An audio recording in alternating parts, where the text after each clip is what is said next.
Prime Trust is a trust company, which is technically a type of bank. We are blockchain driven. We hold cryptocurrency, crypto assets, as well as traditional assets. Hi, I'm Caleb Gates here at the Crypto Invest Summit in Los Angeles, California with Alphagrowth. Here with Kinsey from Prime Trust. Kinsey, how are you doing today? Hey guys, I'm doing great. How are you? I'm fantastic. So what is Prime Trust? Prime Trust is a trust company, which is technically a type of bank. If you've ever heard of a trust fund. Yeah, I have a trust fund. Do you have a trust fund? Naturally. Who doesn't have a trust fund? Very big trust fund. Soon. Just kidding. I wish I had a trust fund. But your company has a trust fund. Yeah, we have lots of them. We have lots of trusts. So what we do is we hold funds. We can hold crypto assets. That's sort of what makes us special. There's lots of trust companies out there. Ours is chartered in Nevada. We're a regulated financial institution following banking regulations in the US. But what makes us unusual among those types of trust companies is that we are blockchain driven. We hold cryptocurrency, crypto assets, as well as traditional assets. And we are a technology company that has APIs that allow for exchanges and platforms and stablecoins to build off of us so that they don't have to register as banks. They can make sure they can be the operating system, I guess, that allows for investors to put funds in, but they don't have to worry about touching the funds, which gets complicated in the regulatory side. So if I'm sitting at home on my couch, have my money, don't have any Bitcoin, how do I interact with your company directly? How does that relationship work? You probably wouldn't. You could, but what would be more likely is that you'd be going on an exchange of some kind.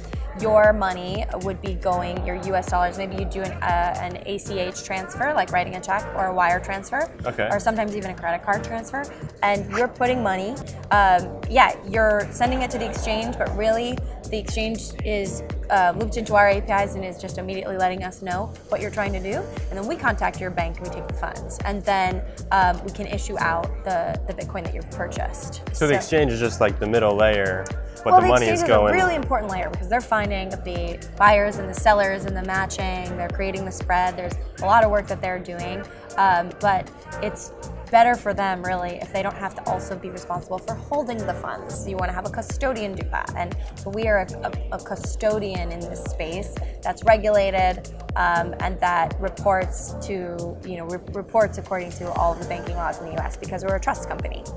So you're saying if I buy a stablecoin, that money is somewhere and you guys are holding it? So now we're jumping from exchanges to stablecoins. Okay. But yes, we work with stablecoins too, and I love stablecoins. So stablecoins are we're the trustee of a stablecoin.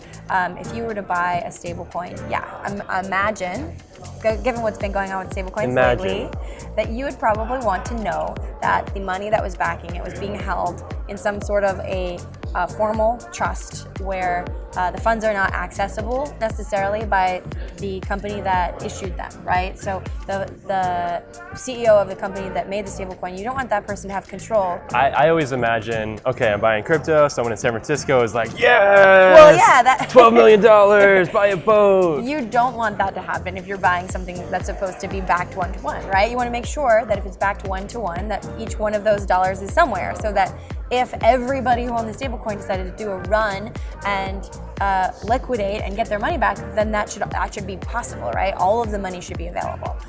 So we do that. We are the third-party auditable entity that holds those funds. We hold US dollars, we hold other types of assets, we hold gold in bank vaults. I can't tell you where they are, but they, no, not telling you. All right. Yeah, so we back the stable coins, and that I really think is really fun because that's moving. It's a great middle place, moving our current financial systems onto the blockchain. So you can't have a run on a stable coin because it is one-to-one. Like traditional banks, they lend out debt on debt on debt. And so if you run the bank, they don't actually have that much money, but a stablecoin and asset-backed tokens, in theory, yeah, that's what they're supposed to do, right? Okay. For every token, there's supposed to be something backing it. If you want to redeem your token for gold bar or whatever it is that is backing it, then you're going to need to burn that token. You're going to need to send it to some kind of a black hole wallet, right? So that's how it should work. Unfortunately, not every stablecoin is doing that, so I don't know for sure that every stablecoin is going to be able to withstand that kind of thing. So how do I find out if a stablecoin is backed by a legitimate trust like yours? Do a little research on the coin. They'll say who they're working with and how they're holding the coins.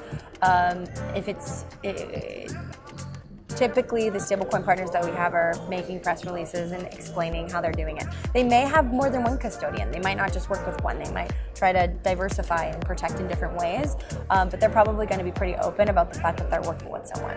That's pretty smart. Well, it's been great talking with you. I'm going to go buy some stablecoins.